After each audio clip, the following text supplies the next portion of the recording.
For those of you who don't know me, I'm Dominic Turpin, the president of IMD, and I'm really happy to see a full house today for our speaker today, Sadhguru. Thank you very much for being with us today. Alessandro will say a few words about who you are, your background, and your mission.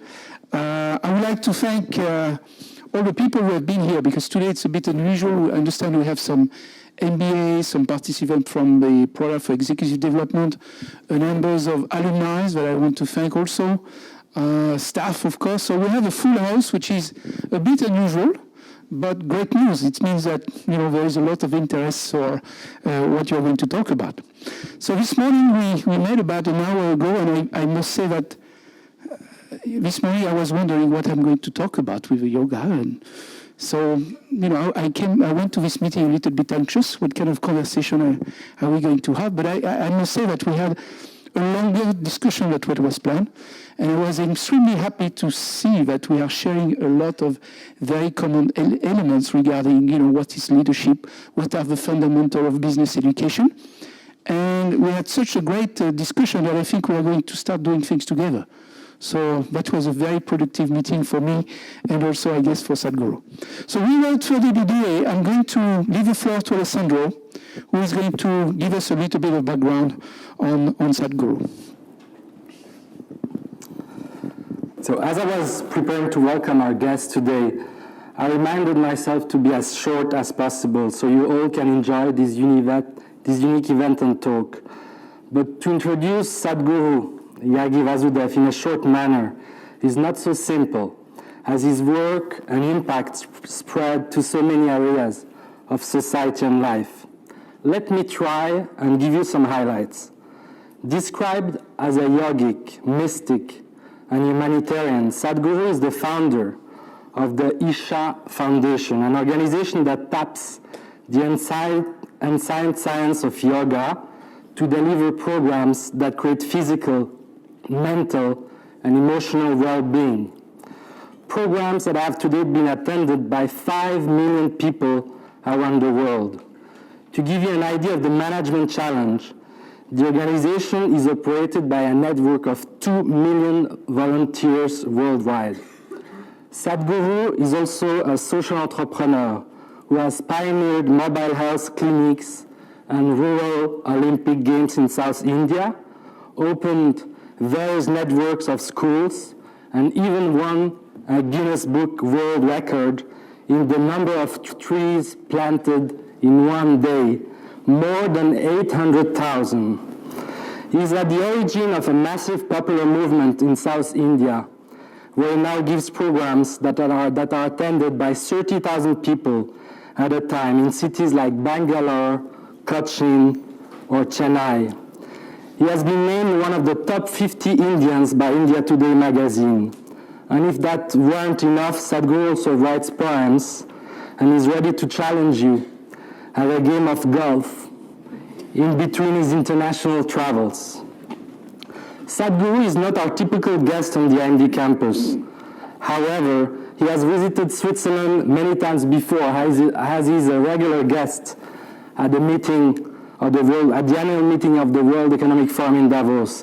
He also has given a TED Talk, spoke at the United Nations, the India Economic Summit, the Thalberg Forum, and many other conferences. His interviews are featured in the New York Times, BBC, Bloomberg, CNN, and he also runs a column in the Huffington Post.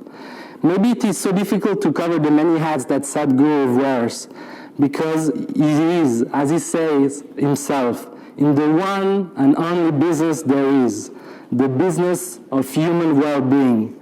And God knows how vast a topic that is. Really, when we say at IMD that we are in the business of education, management, entrepreneurship, and leadership, we too are fundamental in the business of human well-being. This is why we feel extremely lucky today to welcome someone who lives and works at the cutting edge of a common discipline. Sadhguru, you are perfect examples of our own values, and it is our privilege and pleasure to welcome you on campus today.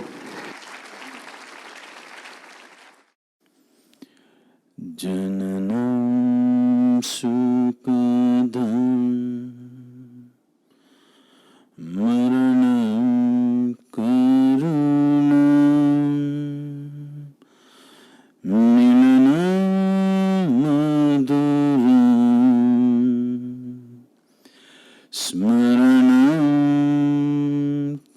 karunam kalavashadiham sakalam karunam samayadhipate akilam karunam. Good afternoon, everybody. So the first question would naturally be, what is that prayer about? It's not a prayer, it's an invocation. An invocation means there is a whole technology as to how to organize your system to do a particular action. As human beings, we do so many things in our lives. You want to run a race, your body, your brain, your energy needs to be in a certain way. You want to meet a friend, it needs to be in another way. You want to do something else which needs your intellect on, it needs to be in another way. Like this, for different types of activities that we perform in our life, we need to have our system in a certain way. A lot of people are managing to make it happen naturally, or the situation will slowly set them in. People will enter a situation unprepared. Gradually the situation will mold their mind, their energies and everything to function well there.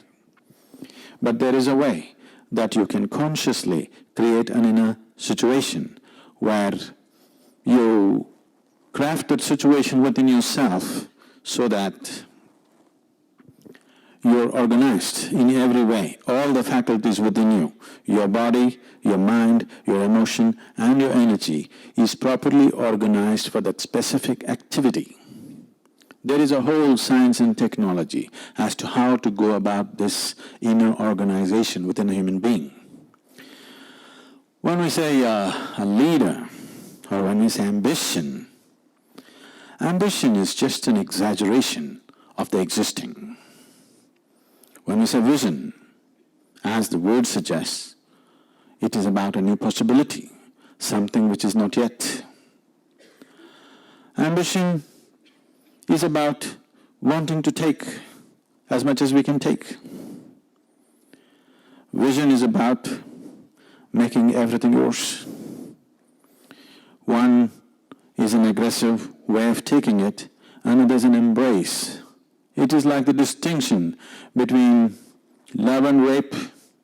Both seem to be the same for external viewers, but it's a world of difference.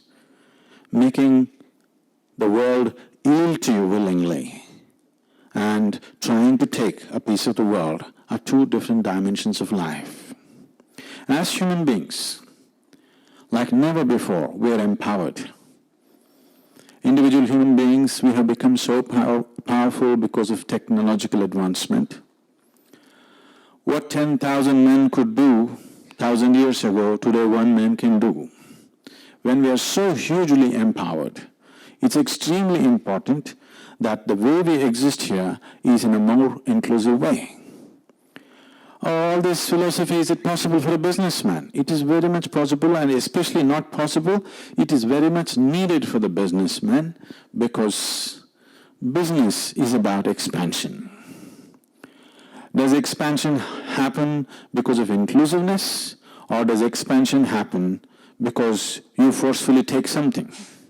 If you forcefully take something, you will never expand to the full capacity.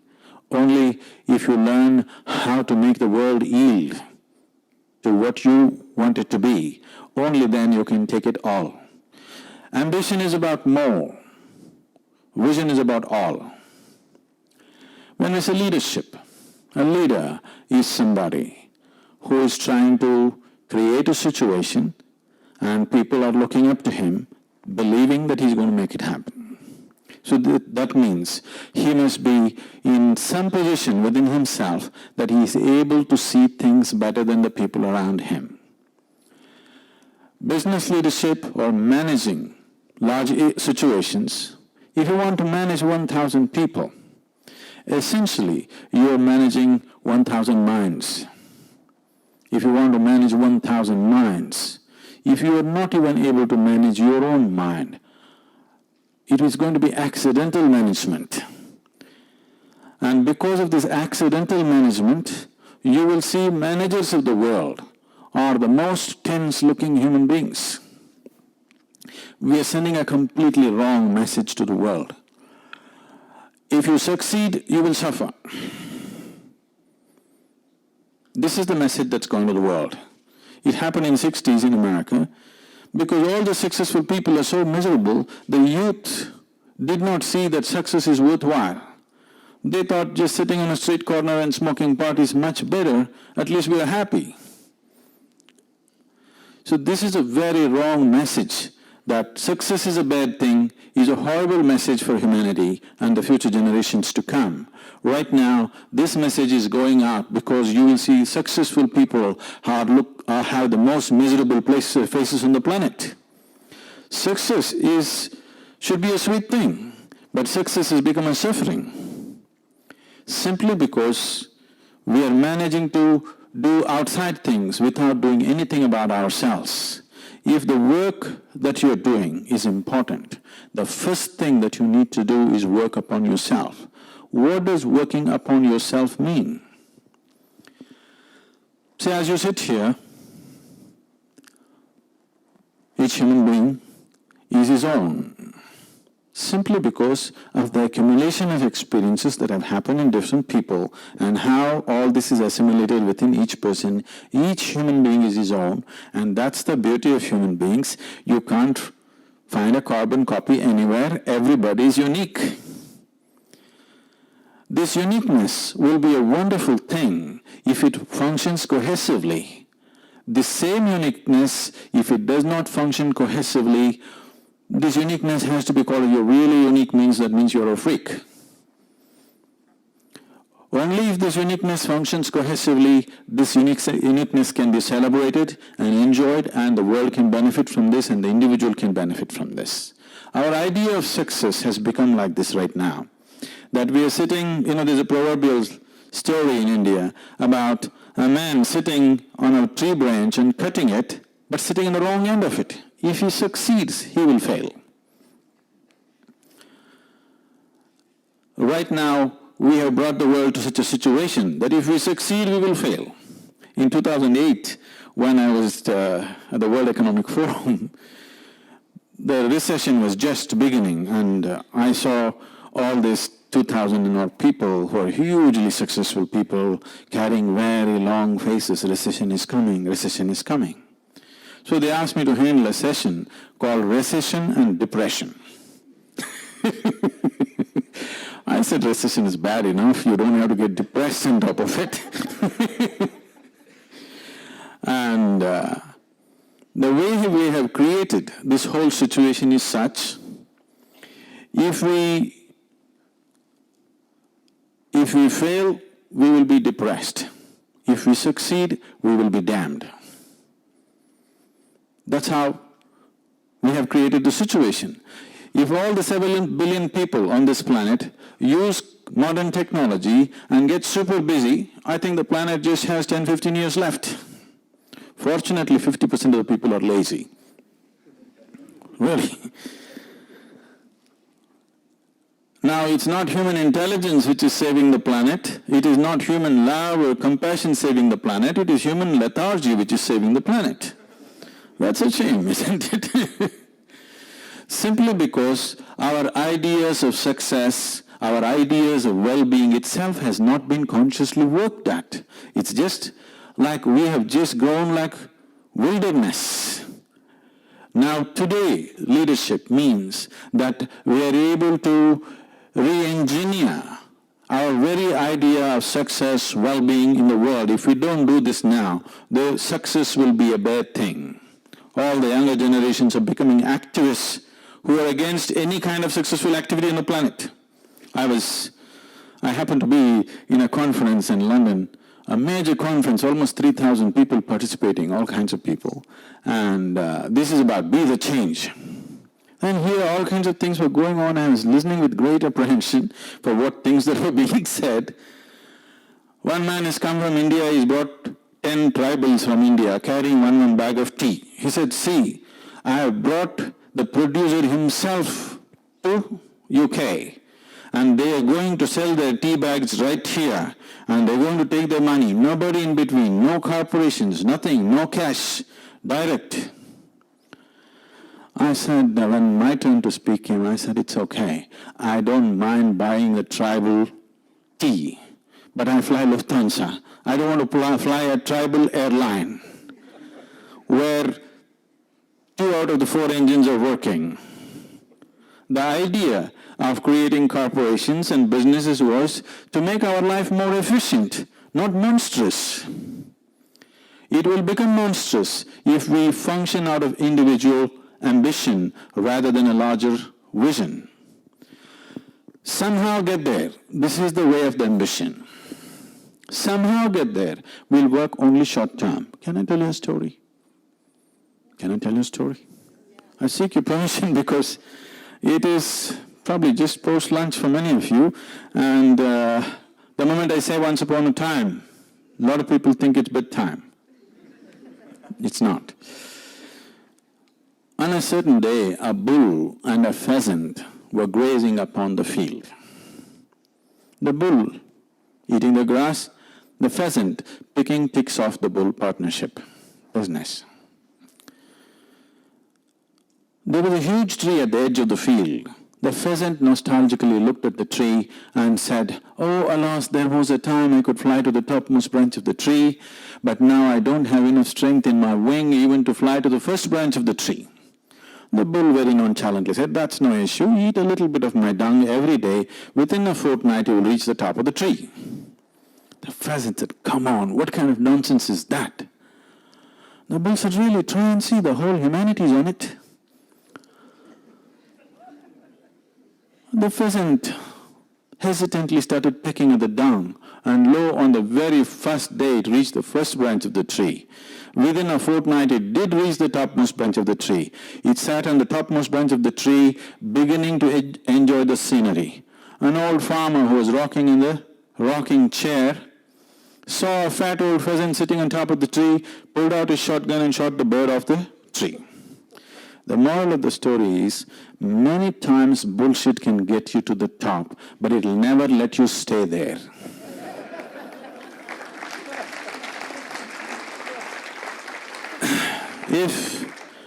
If an external observer looks at our world, the human activity, over a span of a few hundred years, and looks at what we have done with ourselves, this will be our story. We just somehow made it and then collapsed. It is no more about somehow making it. We are right now allowing social and other environments to shape human consciousness.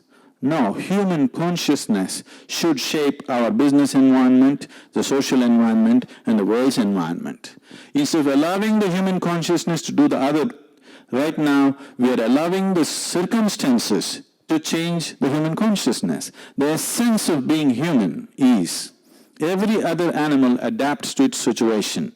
We can create our situations. This is the fundamental of being human. Otherwise we are no different from any other creature on this planet. Everybody else is capable of adapting. We are capable of crafting the situations that we want. Now, leadership means just this, that we have a vision to craft the situation where everybody can fit in and everybody can prosper, and our ideas of prosperity has to change, because right now, if we have to provide what an average American citizen has to 7 billion people, the Living Earth statistics says that we need 4.5 planets. We just have one, and there's another one 8 million light years away. If you're up for the travel, there's just one more, another 2.5 we need to find somewhere. So our success itself is working against us. This is not a good thing. If we do well, we will do badly. This is not a good way to craft our situations, because our idea of doing well is just being a little better than yesterday. Just being a little better than yesterday is not doing well. This happened in 1910. There was a man in India. His name was Topiwala. Topiwala means a hat seller.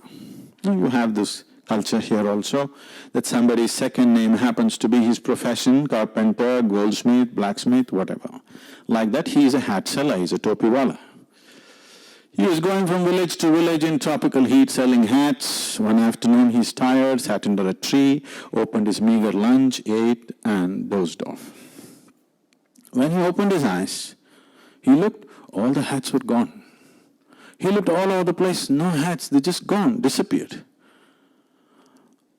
If you do everything that you can do and it doesn't work, what do? Usually look up in prayer. So he looked up. There he saw a bunch of monkeys all sitting with hats on. He screamed at them.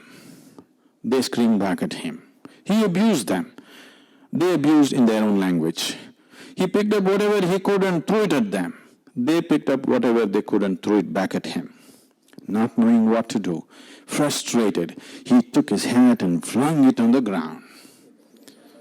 All the monkeys took their hats and flung it on the ground.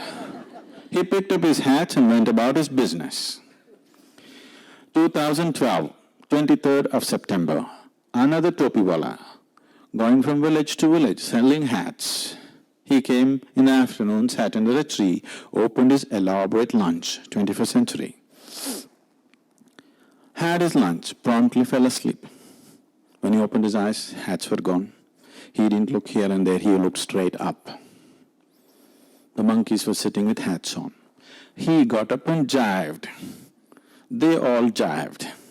He made funny faces. They made funnier faces. He had all the fun he wanted to have.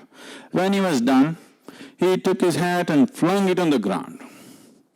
One baboon of a monkey quickly came down the tree, picked up the hat, walked up to him, gave him a tight slap in the face, and told him, "You idiot, you think only you had a grandfather?"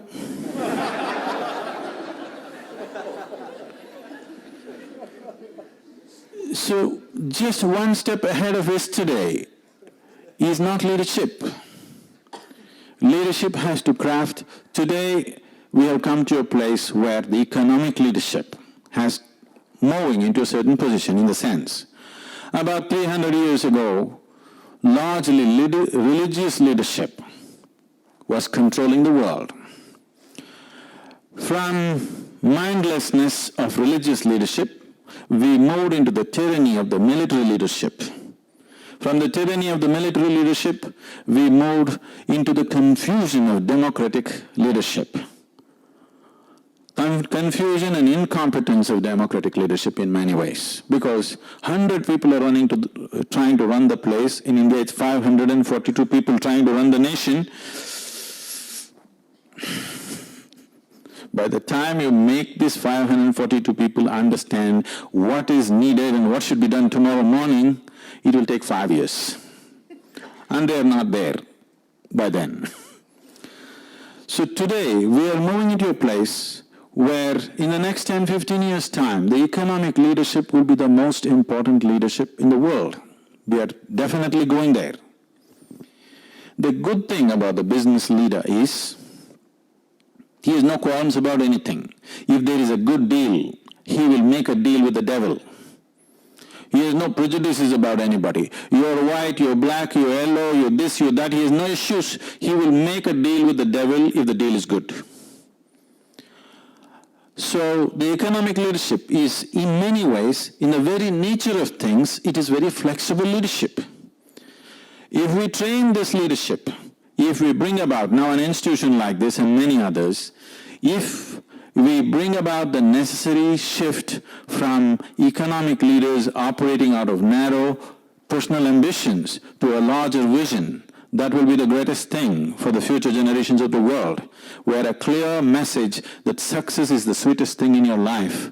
Success is not a miserable thing. This message has to go. If this message has to go, economic leaders need to do something about themselves. They're doing a lot about many things. They need to do something about themselves. When I say doing something about yourself, why is it important? Do you see me? Are we on talking terms or is there an issue? Are we on talking terms? Do you see me? Yes. Use your hands and point out where I am. Ah, you got me wrong. You know I'm a mystic from India? No, this light is falling upon me, reflecting, inverted image, going through your lenses, inverted image in the retina. Don't you know the whole story? Where do you see me right now? Within yourself, isn't it? Where do you hear me right now? Within yourself. Where have you seen the whole world? Within yourself. Everything that you have ever known and experienced is only happening within you. Right now, if somebody next to you touches you, you think you're feeling their hand, but that is not the reality. The reality is you're experiencing the sensations within your own hand. You cannot feel the other hand. You are completely incapable of experiencing anything of the outside.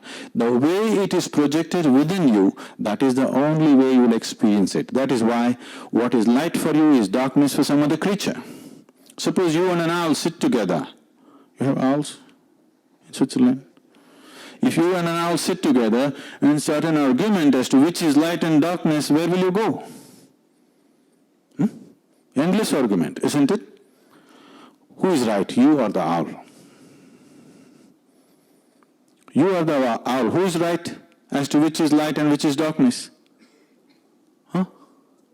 Both. If you're saying both, either you're in the diplomatic corps or you have a successful marriage. These are two areas where you should learn to say both. Now I'm asking you, which is light? What you see is light, or what the owl sees is light? Which is the real light? You don't know. The thing is, your sense organs have opened up as it is necessary for your survival. It is opened up as it is necessary for his survival. You really don't know what is what. You only know the world the way it is projected within you. So, working upon the inward nature of who you are is the most essential thing.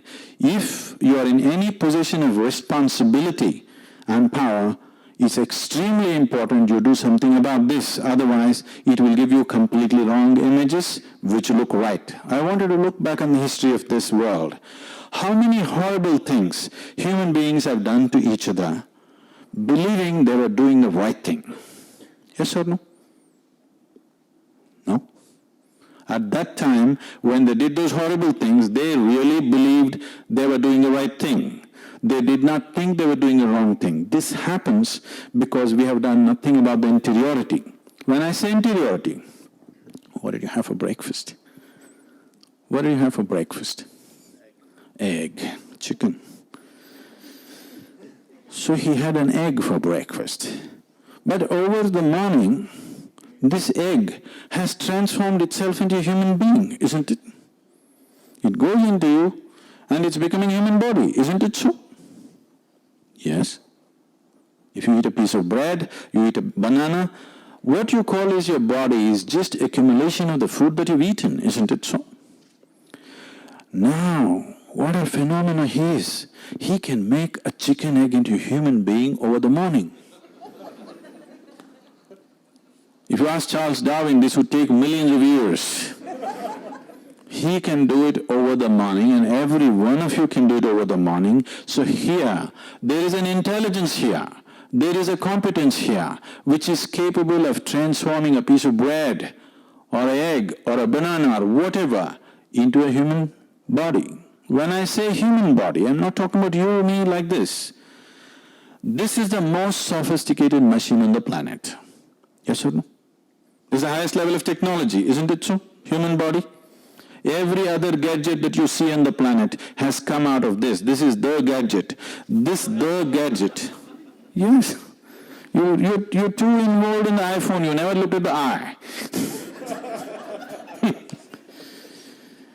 This super gadget, with what kind of raw material are you manufacturing? With a chicken egg, with a banana, with a piece of bread. So there is an intelligence here, there is a competence here, which is of that level. If you found access to this intelligence, even if a drop of this intelligence entered your daily life, you would live magically. People around you will think you're superhuman. There is no such thing as superhuman. People talk about being superhuman simply because they have not realized that being human is super. Being human is super because, see, he can make an egg into a human being, chicken egg. Is it not super? Is it superhuman or super? It's just super, isn't it? That you can make a chicken egg into a human being over the morning. If your digestion is good in 3 hours, otherwise 4 hours. If you have a weak stomach, 4 hours, otherwise 3 hours. Fantastic, isn't it? Does this intelligence exist in everybody? We have mistaken that intelligence means thought. No. The intelligence in the body is so phenomenal. That which is the very source of making this body happen is right now functioning within you, and there is a way to find access to this. This is what we are offering as inner engineering process. And this inner dimension is needed the moment you are taking a position of leadership in the world, in whatever capacity. It is your fundamental business to see that first this one is fixed. Because once you're a leader, every thought that you generate, every emotion that you generate, every action that you perform is going to impact millions of people. Once you have such a privilege in the world, I think leaders have this business that they have to do something about themselves, that the way they think, the way they emote, the way they act is not destroying the world in so many different ways. Maybe good intentions alone will not produce results. It is the right kind of action with the right kind of consciousness that produces the necessary results. We are going with ambition right now. We think that's our only driving force. There's a beautiful story in Indian lore. A monkey goes into a house and it finds a jar full of nuts. So it puts its hand inside. It's a very narrow-necked bottle or a jar.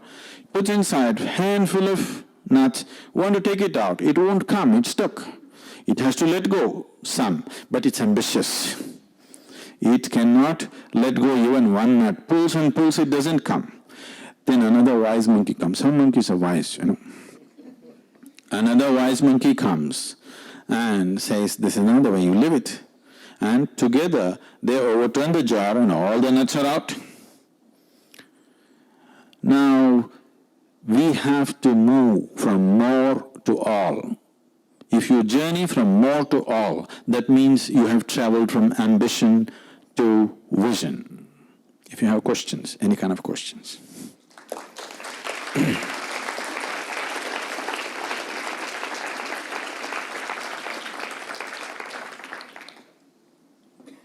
Any kind of question.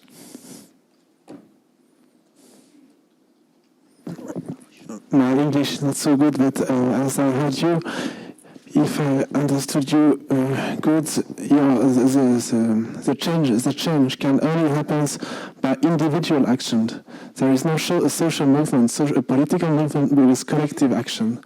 You have your thought is only a thought of individual one, or not. So I want you to look at this properly. There is no such thing as society. There is you, me, and that person, and that person, and that person. Together, we give it a name called society.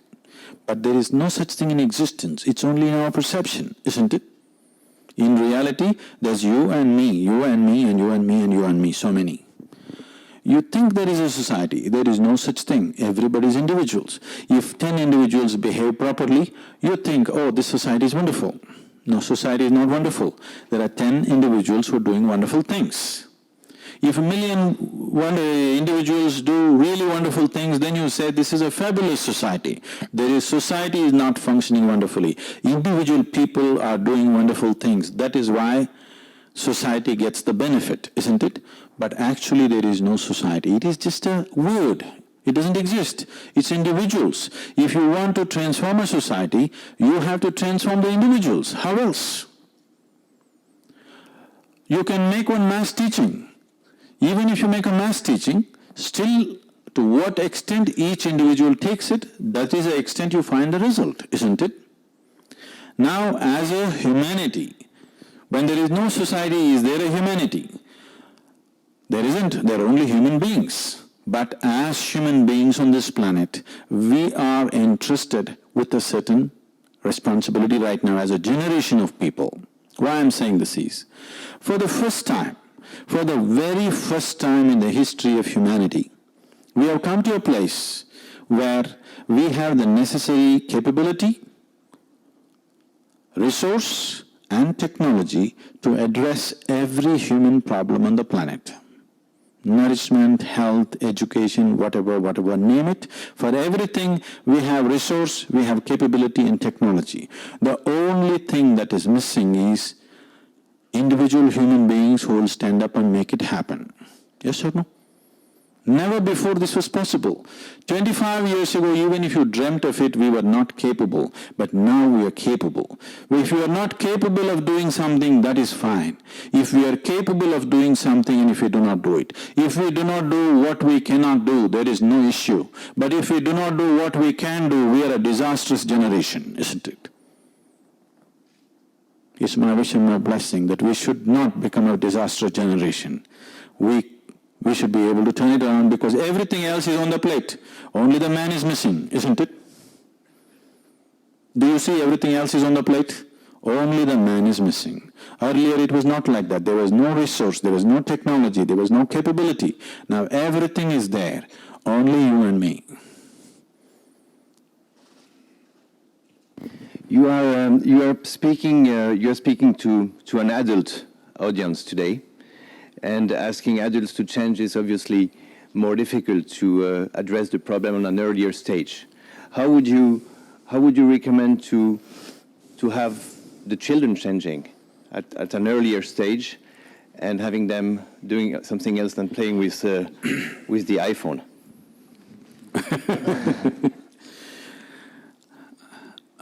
In your perception, do you believe a child is supposed to be more sensible and intelligent, or an adult is supposed to be more sensible and intelligent? What do you think? A child? That's a dangerous perception. The reason why everywhere in the world the laws are made like this, even if a child commits murder, we will not punish him as we punish an adult, is because there is a margin, because he's still growing. His faculties are not fully there. He's not fully responsible for his actions, isn't it? Yes or no? That's the reason why everything in the world is structured like that. So, to put it in the right perspective, we're definitely expecting adults to behave more sensibly and more intelligently than the child. Child is given a huge margin because he's not it there. He is humanity in the making. You're a human being. So if you think it's an adult's prerogative to be rigid, unflexible, this is how I am. I thought this is only an Indian problem. In India there are many people, you tell them something, you say, I'm like this only. Now you're saying we are like this only. No. You are not like this only. It is just that to dissolve your rigidity, you have not found a solvent. I will give you a solvent. We can dissolve your rigidity. Right now, your rigidity has come to your body because of a certain lifestyle and because of certain attitudes to your mind. Nothing else. Your body and mind. Let's look at it this way. This is too little a time to look at these aspects, but I want you to think about it. Your body, your physical body, over a period of time you gathered, isn't it so? It's an accumulation. Eggs, bread, bananas, this. Body you accumulated or no? Why are we not on talking terms? I came all the way to speak to you. Is body an accumulation? Yes. What you call as your mind is an accumulation of impressions. Yes? What you accumulate can be yours. I will not dispute that for now. but cannot be you, isn't it? I am speaking now using this microphone. Suddenly I say, this is my microphone. You will think, oh, Sadhguru's got some problem. After some time I say, this is me. Then you will say, let's go. Let's attend Martha's class. I'm sorry. If I claim this microphone is me just because I'm using it, would you think I'm insane or not? Yes.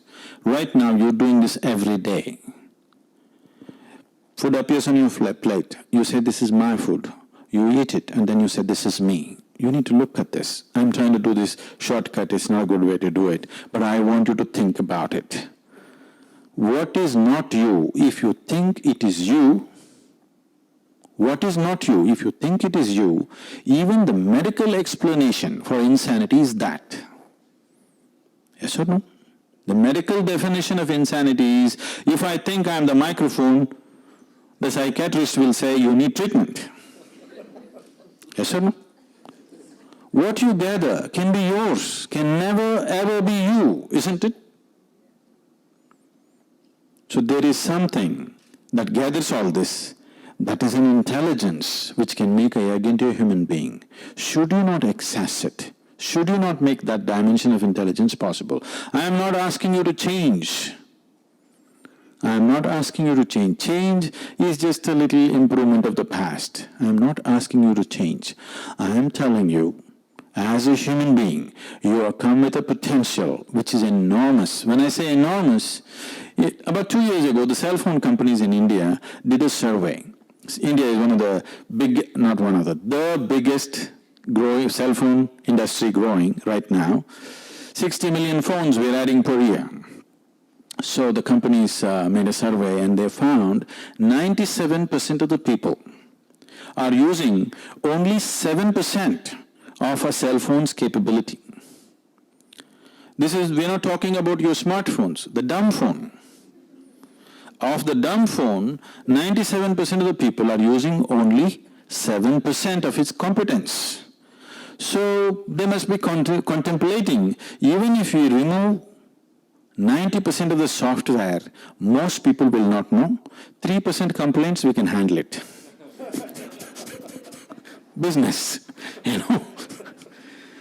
Now, if a simple gadget like a cell phone, if we are using only 7% of its competence, what do you think is the percentage of this super gadget we are using right now? I don't want to talk percentages. It's too low to talk about. You're comparing the body and the mind, and in fact for the body, whatever you eat, the body will select which is good for you and will evacuate which is not useful. How does the mind evacuate? The mind is also doing this, but its decision-making may not be as good as the body's because a part of it has been handed over to you.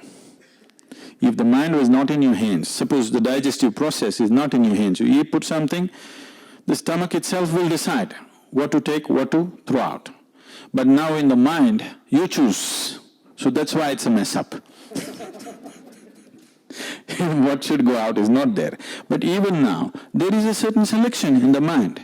See, everything that your 5 sense organs come in touch with, in wakefulness and sleep, is recorded in your mind.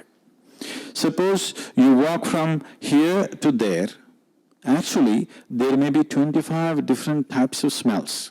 Everything is recorded. You won't feel it. Consciously you will not know it.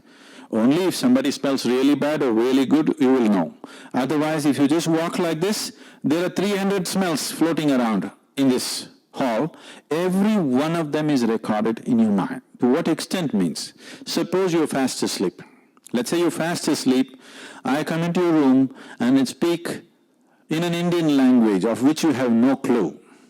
But you're fast asleep, you didn't even hear. But 20 years later, let's say I spoke 20 sentences, 20 years later, we can hypnotize you and make you speak those 20 sentences in a language that you do not know. Experiments like this have been done. So everything is being recorded, whether wakefulness or asleep. But still, all of it is not in your memory, conscious memory. All of it is not finding expression in your life, but all of it is influencing you one way or the other. So I want you to know, even with food, what your body absorbs also has impact on the food. What your body rejects also has impact on your food, on your system. What your body rejects, don't think it has no impact. It has impact on your system. So we hear in the video that you, or Isha Foundation, has 2 million of volunteers.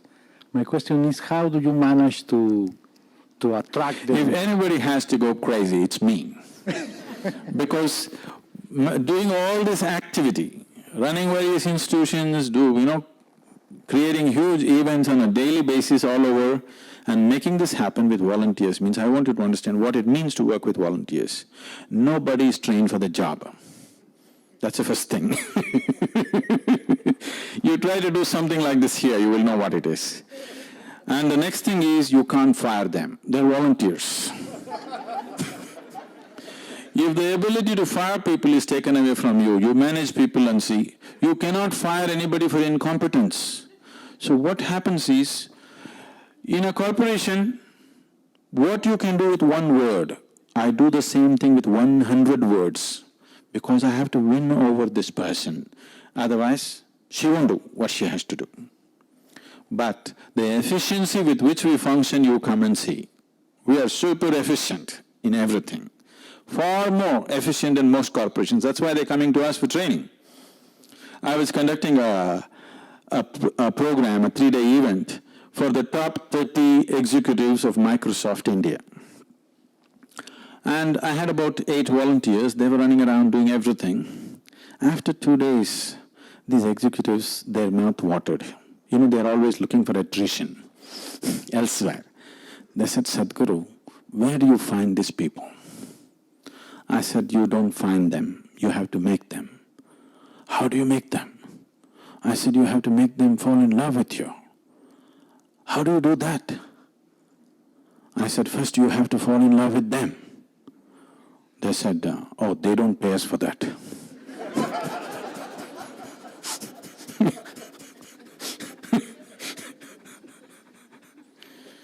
So that's how it is.